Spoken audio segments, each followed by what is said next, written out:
Hello, creatures and cryptids, and welcome back into the Fold to the Haunted Gardens, another creepy visual novel called You Make This House a Home. I think the plot basically is you wake up in a place and this person claims that you are their, partner or lover, and you have no idea who they are. Also, they're eldritch in some way because, look at this guy's hair. First of all, he's feeding us pills with hair. Hey, man, I'll take the damn pill. Get your hair out of it. Also, they don't brush their damn teeth. Look how fucking... This looks like bone. Alright, let's begin. This game contains heavy gore. Alright, guys. No children here. Everyone, if you're under the age of 18, get the fuck out of here. Please decide at the level of intensity you want for your gore. If I need to censor it in post, I want to see it full bloody. You will see everything in all its bloody glory. Anyways, guys, you know the point in the YouTube channel part where you say this is not for kids? I'm pressing that one to make sure that no one else watches this bullshit. This game also contains jump scares and a chase scene. Ugh. Does that stress you out? Nah, I'm alright, man. Weirdo. Hey, fuck you. But cool, have fun. Thank you for your cooperation. Enjoy the demo. Yeah, it's a demo, guys. It's not gonna be finished. Fuck you. Wakey, wakey. It's time to start your day, Mara. You slowly come to your senses. There seems to be a fuzz hindering your memory, like a cloud around your thoughts. Come on, Mara. I've let you sleep enough. I don't care what the fuck happens. I'm in. All right, get the ring. Sorry, big boy. You slowly open your eyes and suppress a noise of alarm as you met with a tall, pale figure with dark clothes and jet black hair gazing down at you. Is this what happens if you mix Jeff the Killer and Slenderman together? Listen, everyone just yearns for creepypasta. At this point, cut the middle and fuck Jeff the Killer. There you are, honey. We're already running a little behind. You were extremely confused, anxiously scanned the strangely, oddly familiar room. I'm sure you have a lot of questions. I can answer all of them at breakfast, okay? Forced to listen to this man, you hesitantly nod, hearing a toothy grin from him before he slips out of the room. Freak out! I'm gonna stay calm as I can. You close your eyes and take some deep breaths, opening them again when you feel ready enough to face whatever was downstairs. You get out of bed, your feet landing towards the bathroom in your room. You had no idea that was there, yet it's like muscle memory. Looking at the mirror, you feel a bit more at ease. You look at yourself deeply in the mirror. You know it's your face, but it feels wrong somehow. You are feminine presenting. You'll be referred to as she, her. After refreshing up a bit and feeling much steadier, you head downstairs. As you advance downstairs, you're met with the pleasant smell of meat as well as a soft sizzle of oil in a pan. He cooks too? Fuck yeah. Also, there is the damn pages! You take a seat at the table, not knowing what else to do. You see the back of the stranger, now wearing a baby pink apron that seemed a touch out of place for this entire aesthetic. You also couldn't help but notice the odd way stray locks of hair were floating over his head as if stuck to the ceiling by the tips. You could hear him humming softly as if he killed the heat of the stove and began playing the food.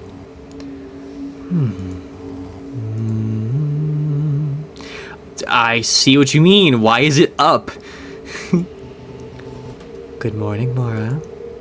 You are presented with a surprisingly adorable breakfast. Yeah! I'm hot. As long as this is turkey bacon for me because I have allergies. But yeah, man! From what you could see, a golden brown toast, bacon, a sunny-side up egg with odd speckles and powders on the surface you can only assume to be various seasonings. Yeah, these odd things. Hey man, just put some You know this was made by a white guy or a white person because they think seasonings are weird. They're like, oh, these odd man, just put some damn soul food seasoning on there and be good to go. You can't remember if you ate meat or not. Would it even matter? I do. I just have issues. You should eat. I think you'll enjoy it. Time for breakfast. Okay. What the fuck? I will save. Thank you for breakfast. It's my pleasure, honey. You're looking at me funny, so I'm sure you have some questions. First things first, my name. You can call me Cole. Now that introduction's out of the way, what would you like to know, my dear? Is he called that because he's like literally black as coal? Or is it like, are you a fire elemental? Is that it? I don't know. Who am I? Well, you are Mara. You're my lover. And you love cats. Do I? I don't know. Do you? He giggled. At least he has a sense of humor. Are we really in a relationship? Yes, we are. I promise we're in love. You suppose that wasn't an impossible scenario? Do you have any proof of that? I don't know what to believe, and I don't know if I can trust you yet. Maybe you can give me like a solid evidence? That would help me a lot. You're so adorable. I can absolutely give you picture proof if you so please. Cole stands up, walking over to the fridge with long strides, reaching it with no less than 3 steps. Yeah, it's right there. He plucked off a magnet, holding a Polaroid in one hand as he returned. He leaned down once more, holding out the photo. In it was a photo of you, or was the face you saw in the mirror that morning. You didn't entirely recognize yourself. You were celebrating something, and you looked really happy. This was our 1-year anniversary. Cole explained quietly as if thinking back on the memory fondly. I organized a surprise, and it was very successful. His words fizzled away, sounding lost in thought before standing back and putting it back on the fridge. Under the magnet on the fridge was a sticky note. From what you can make out, it had the plans for that very party scribbled on it hastily. Cole gazed at you with a softness in his eyes. I'm not asking you to trust me, just believe this one thing. I wish I could tell you more, but there is so much you can't understand, so much you can't know. Things I promised you'd never know again. Can I know a little bit? Cole stares at you in the eyes for a moment before laughing. I guess a little bit. Not like you'll remember by tomorrow anyways. Let's see, I'm telling the truth when I say we're lovers. At least we used to before you started losing your memories every day. It was mutual and consensual, but when you began forgetting, I just couldn't abandon you. You needed me. Like how I need you. Maybe it's best to leave it at that. He glances at your empty plate as if double-checking that you ate it all. Would you look at that? You're all done with breakfast. He takes the plate from you and placing it in the sink and running the water. You're free to roam around the house and explore if you'd like. You stand from the table, feeling a little less uneasy now that you have food in your system and the most pressing question somewhat answered. Explored the house. You decide to explore. Let's look downstairs. You look around, seeing a modest living room right beside the kitchen. The sphered lack of walls was kind of unsettling. As if you looked around at any point of the house, you could see everything with little to no obstruction. You spot a hallway beside the staircase that leads upstairs. You peek around the corner and see a door. The front door. You glance over at Cole, who is still preoccupied in the kitchen, and you tiptoe to the narrow hall. It's a gloomy scene, ominous even. Where the door window should be, there's 2 wooden planks neatly nailed on the surface as well as duct tape along the glass beside the doorway. You see a small table with a drawer and a plant on top. Inside the drawer was a house key, random receipts, varying from last year to the year before, and a Polaroid. A slightly crumpled Polaroid. Showed 3 people. On the left, a man with long blonde wicks. On the right, a woman with sparkling ginger hair. And in the middle, a man with silky black hair with a familiar shading grin. Oh, it's him. Yep, yep. Cole? No way this is the same guy as the one in the kitchen right now. This guy actually looks good. Normal. Human. What the fuck happened? You put the photo and the other various items back in the drawer before creeping closer to the front door. You stare at it blankly for a moment. You could leave. Would it even be worth it? You don't know anything about the world anymore. No family, no friends. I think I will save and I will leave. You slowly, very slowly reach for the handle. You flinch as a murky-toned hand gently grabs yours, preventing you from reaching the door. His skin feels oddly rubbery, skin adjacent more, but not quite there. There you are, Mara. Funny how you immediately wander off to the one place I hoped you wouldn't go. He turns you around with surprisingly controlled force, keeping your back to the door as he clasps your hand within both of his. It wouldn't be safe to be outside by yourself like this, Mara. Don't you understand? You suddenly feel intense pressure, as if it's rain trying to force a way out of your skull. What? You feel as though your head's splitting. You can't even get a word out. See, look what happens. Let's lay you down. You remember being led over by careful hands to what you could only assume to be his couch. Rest your eyes for a while, honey. It never gets easier to do that. You slowly come to your senses, the distant sound of soft humming coming from the kitchen. You prop yourself onto your elbows. Your ears were ringing slightly, but it was manageable. Cole? The humming stops and you hear a rush of footsteps before Cole looms over you. You hardly had time to register how quick he moved before he was holding you up. Hey dear, how do you feel? Fine, I guess. What happened? How long was I out? He stares at you blankly for a moment before replying. I'm not sure. I found you on the ground unconscious, so I laid you down to rest your head. You feel a faint squirming sensation in the back of your head. Oh, parasite! Parasite! Oh, I see. What time is it? Cole's expression lightens up once more as he slowly led you towards the kitchen. It's lunchtime. Maybe some food will get you feeling better. You open your mouth to say something, but you're sat in the chair once more. Oh, alright. Monday, 1:30 p.m. You are just so cute. You're presented with a normal-looking sandwich. Sandwich! From what you can see, it's 2 slices of bread, lettuce, tomatoes, lunch meat, and cheese. Hey man, if you really know me, get that fucking tomato and lettuce out of that bitch. Nothing seems out of the ordinary. You should eat. Time for lunch. Chomp, chomp, chomp, chomp. There was an odd after. Oh, I fucking drugged myself. God damn it. There's an odd aftertaste in your mouth, a little bitter. What's in your mind, honey? I feel like this would enrage him to like ask this, but I feel like I gotta. Who are the people in the picture? We were close with. He replies softly, examining your expression closely. Do you recognize anyone in the picture? Only you. But just barely. You really did look different. I was handsome, right? Yeah, very handsome. Still are.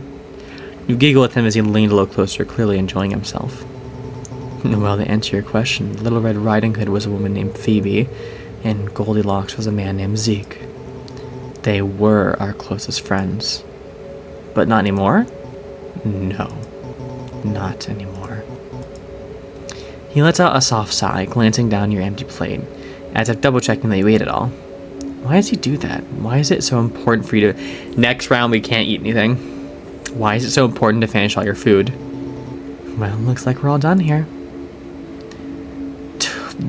Damn!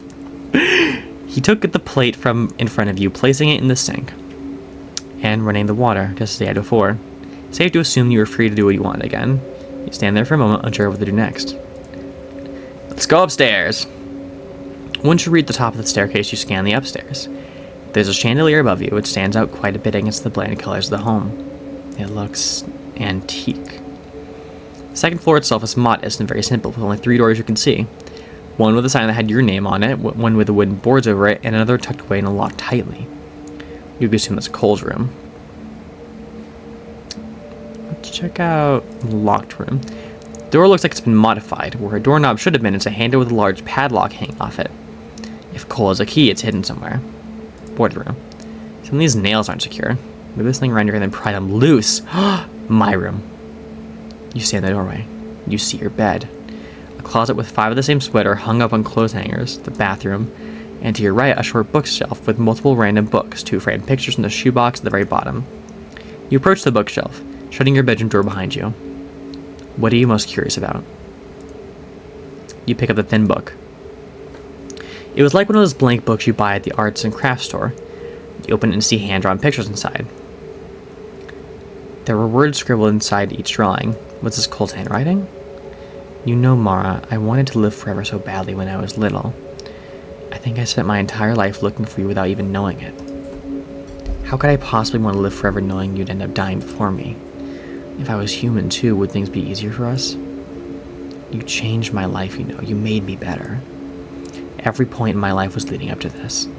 I just know it. I can change this one little thing if it means I get to keep you by my side. Hell, I'd change everything. I'd do anything you wanted me to if you just asked. They told me I'm driving you insane. You don't see that insane to me. Oh, the wires are going into us. The fuck does that doctor know that about you that I don't? You don't need that. You need me. You're perfect. You always have been perfect for me. I can't stand to leave you. Not when you're vulnerable like this. Just thinking about it makes me sick.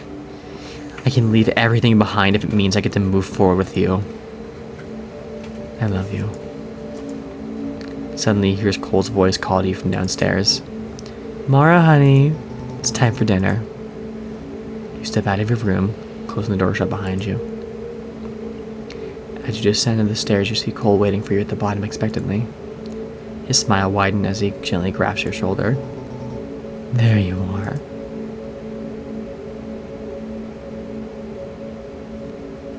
I'm gonna save. Next round, I'll stop eating it here, but this round I want to see what happens if you just... Because me, in this situation, I'm very much a passive soul. If I had no idea and that I was fully in this position, I'd be like, all right, hot boyfriend, dap me up, man. That's how I ended up with Mom.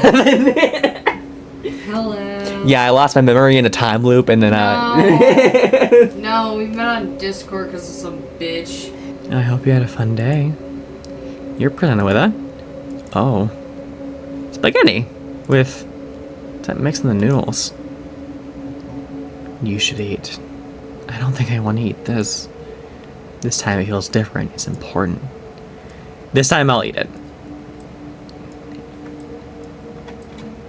Dinner finished. There were conflicting textures, like you were eating something still alive. It made you feel sick to your stomach. Anything new, honey? Did you write that book? Cole's smile didn't falter once, like he expected you to find it. Oh yes, the theatrics of a freshly heartbroken Cole. I thought it would be nice if you could really see how I laid my heart bare in front of you in every way. So then, inside the book, is what you wrote really what happened between us? He paused for a moment, examining your expression closely. In a way, yes. I wrote that book when you first moved in, and after your first diagnosis. You know, they wanted to take you from me. As if they would know what you need more than I do. There was a manic glint in front of Cole's eyes as he said that. He sounded like he like how his writing read. Cute? Sorry, I don't know. Alright, I guess that's favorite. Alright.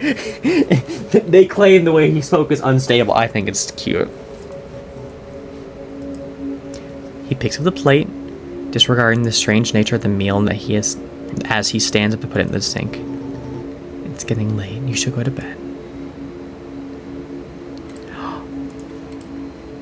Ask him to lay down with you. Do you want to lay down with me? Just until I fall asleep. There was a brief pause before Cole squeaks out a strangled noise. Really? You're okay with that? You nod, giving him the green light. Oh, he's so cute! Cole hesitates for only a moment before laying on the mattress beside you. He was on the very edge of the bed, keeping a respectful distance from you, with his hands folded carefully in front of him. He looked like even breathing near you wrong would be a cardinal sin on his part. Sweet dreams, my love. His voice soft, almost reverent. You feel his fingers brush your arm, a fleeting gentle touch before sleep pulls you under. Rise and shine. A familiar voice rings gently in ears as you barely open your eyes. Waking up this time around was less taxing than yesterday. Look at you, early birdie. And noticeably less disorienting. Good morning, Cole. Cole practically flinches where he sat, nearly tumbling off the bed entirely. You remember my name? He exclaimed, all too loud for how recently you'd woken up. Huh? Was that wrong? Were you not meant to know his name or something? At your confusion, Cole frantically looks up around the room as the walls himself are listening in on something he was not allowed to. It's nothing. Come down for breakfast when you're ready, he said slowly as he got up from his bed, gently clicking the door shut behind him as he left. You head downstairs for breakfast, still shaking out the last traces of sleep and confusion from Cole's reaction. As you advance downstairs, you're met with a familiar smell of bacon, egg, and toast. Cole must be making the same thing as yesterday. You take a seat at the table, watching the back of Cole as he mechanically made breakfast. He says nothing this time. He sits down the toast. Making you a little anxious hearing Cole this quiet. Breakfast passes quietly, the same as yesterday, save for Cole's lighthearted banter. He was gazing deeply into your eyes, of trying to assess something. His face was completely blank. So unnerving. Wait. You freeze mid-step. Cole stands at the bottom of the stairs, apron still on, hands clasped tightly in front of him. Can we talk before you wander off? His tone is gentle, and he's been smiling at me before, but there's a strange urgency beneath it, like he's afraid you'll disappear if he looks away. Talk about what? Just this, you, today. He gestures toward the living room. Come sit with me for a bit, please. You nod, unsure of what else to do. Cole briefly ducks in the kitchen before returning with his apron neatly folded once more. You sit on the couch. Cole sits behind you after sitting the apron down on the coffee table beside a stack of Polaroids. Close, but not touching. His posture is stiff, like he's rehearsed how to be normal. You remembered my name this morning. Yeah? You're not supposed to do that. He says quietly, almost like he's afraid of the words themselves. Is that bad? Yes. Well, no, it's wonderful. It's just unexpected. He fidgets with the hem of his winter sweater, twisting the fabric between the fingers. He looks away, embarrassed. But today is different. You're not supposed to be different. Different how? I don't know, but your vibe is just different. He leans forward slightly, setting your face with unnerving intensity. It's nice, but it's wrong. You shift uncomfortably. Cole, what exactly do you want to talk about? Everything, he says too quickly. I mean, just whatever you want. I want to hear you talk. About what? Anything, your thoughts. What do you think of the house? What do you think of me? He pauses. Especially that last one. Why? Because I like hearing it. You sigh. This feels like a dementia thing. Like, this doesn't seem like it actually is a monster. You're being weirdly needy today. I'm your boyfriend. I'm allowed to be needy. Hearing the term boyfriend coming out of someone you basically met yesterday felt odd, but for some reason it wasn't completely unwelcome. He shifts closer, just an inch. Cole then takes your hand, the vast darkness of his skin nearly swallowing your fingers in his. Tell me something you remember. Cole murmured softly, his voice low with reverence. I don't remember much, but you remember my name. I guess that stuck. It's not meant to.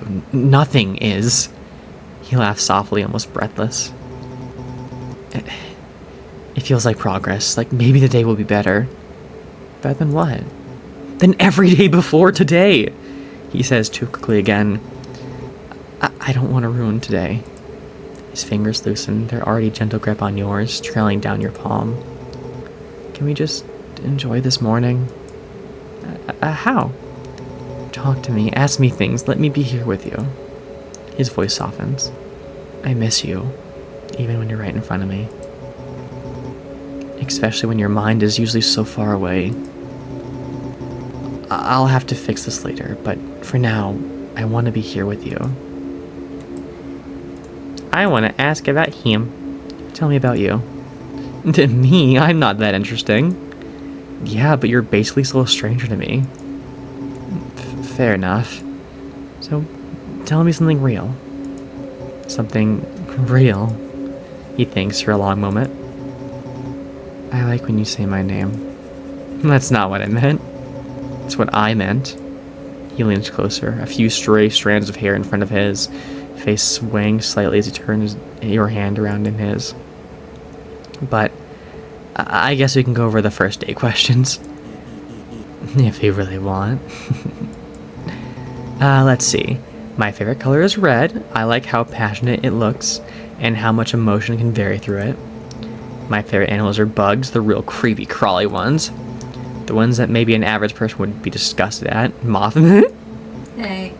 My favorite season is wintertime, but I hate being cold. When you stop talking, a calm silence started between you. Do you think at some point these were things you about him that you knew by heart? Thank you, Cole. He smiles. Anytime. The house. How long have we lived here? You moved in a few months ago. I've been here since I was 19. Why this house? Honestly, I just chose a place far away from my parents, but close by friends. Did you not have a good relationship with your parents? No. He responds dryly, all fondness in his tone shriveled. Did you wonder if his parents were monsters too? But living on my own turned out to be just as bad. This place is far too big for one person. It got lonely when my friends couldn't hang out. But then I met you. His hands were fidgeting with yours now. It felt like he did this often once upon a time. You make this house a home. Aww. This doesn't feel like a horror. I was warned of gore. This is so sweet. It's probably because you haven't gotten anything that's made him be like, fuck you, you're dying. Thing is, I just like eldritch creatures, and just being sweet to one is very fun. Yeah, fair. You make this house a home. Cole, what happened to me? He freezes. Like your little freaks. Nothing. That's not an answer. I don't know what I can tell you. Then tell me what you can. Cole swallows hard, his grip in your hand loosens, then tightens again as he's afraid you pull away. You got sick. Really sick, and I didn't know what to do.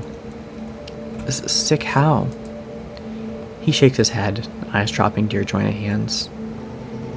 You were dizzy, confused, you kept forgetting things. I thought it was stress or exhaustion, or I should have taken you to a hospital. I know that now.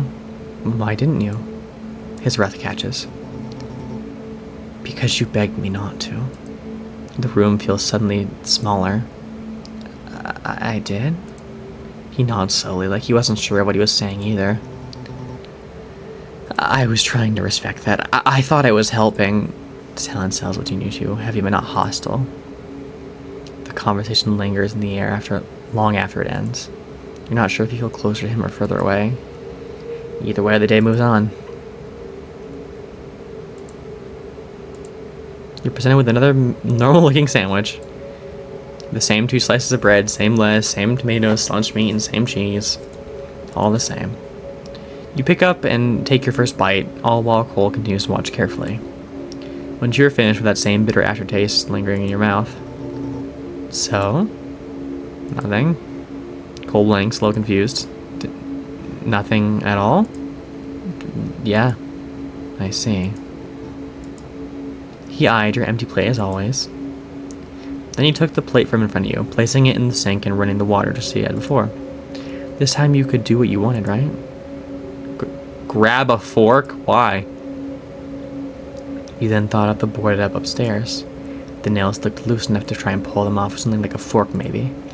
But that means you have to distract Cole long enough to get one without getting suspicious.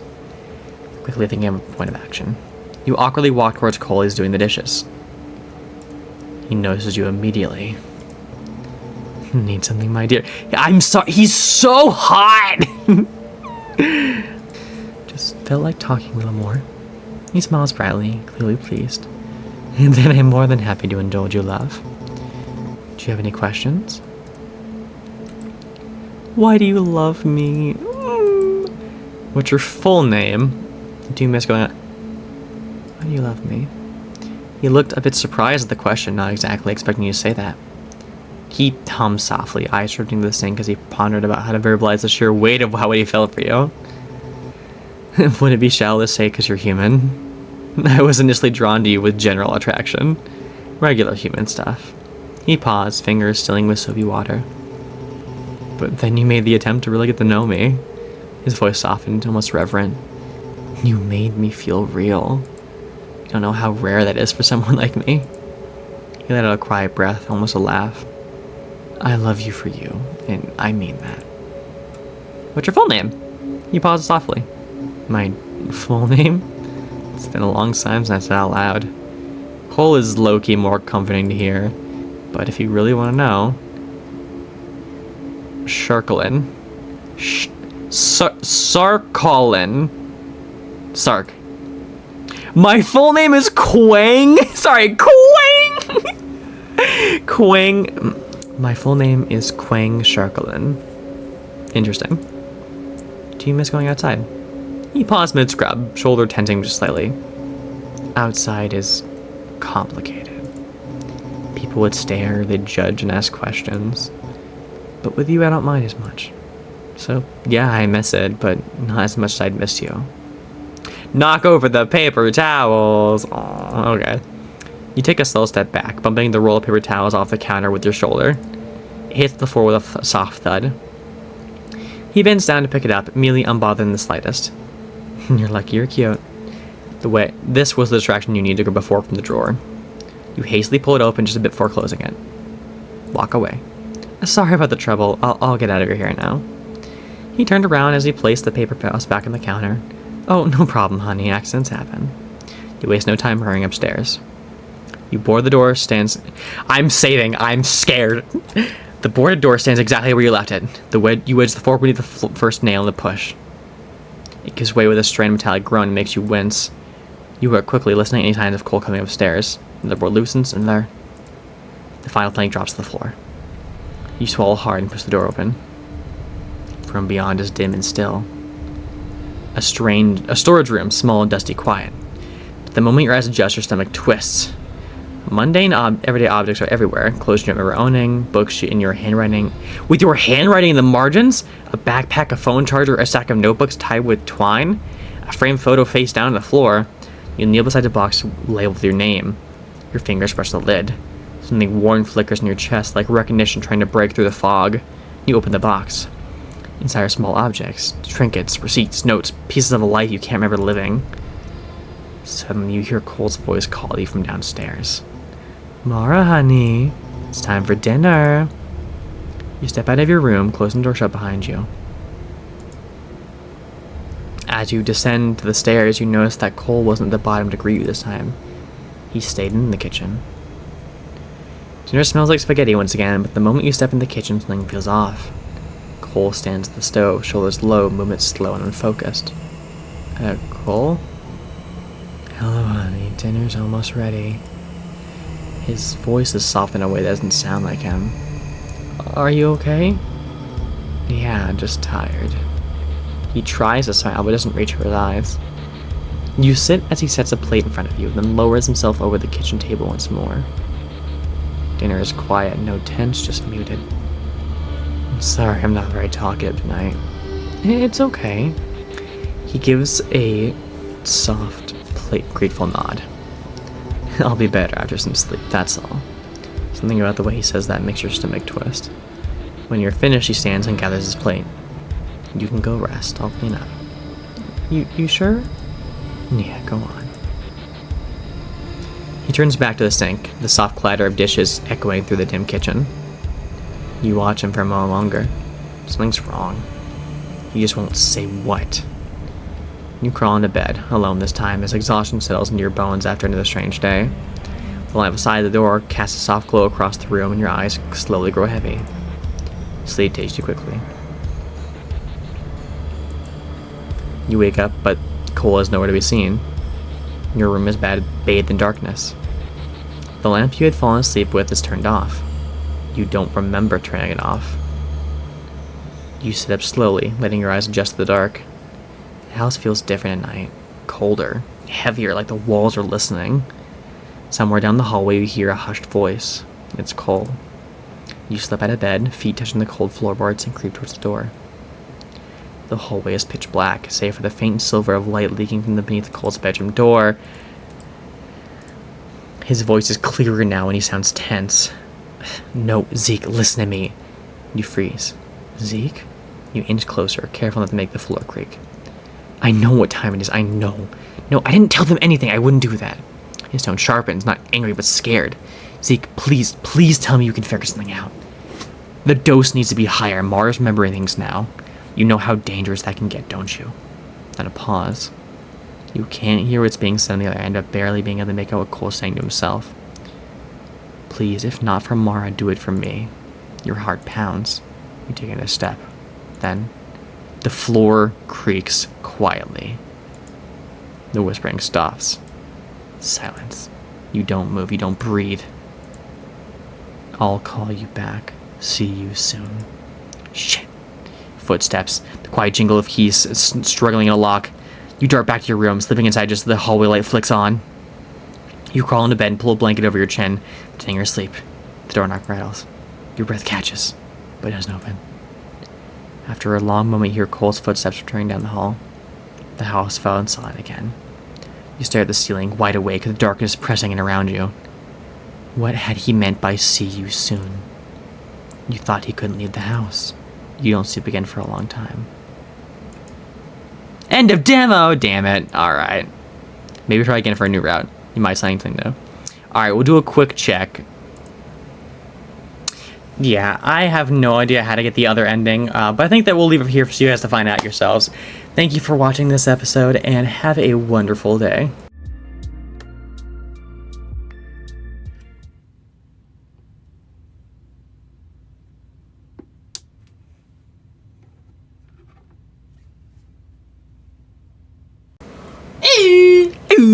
I'm her little freak. Nah.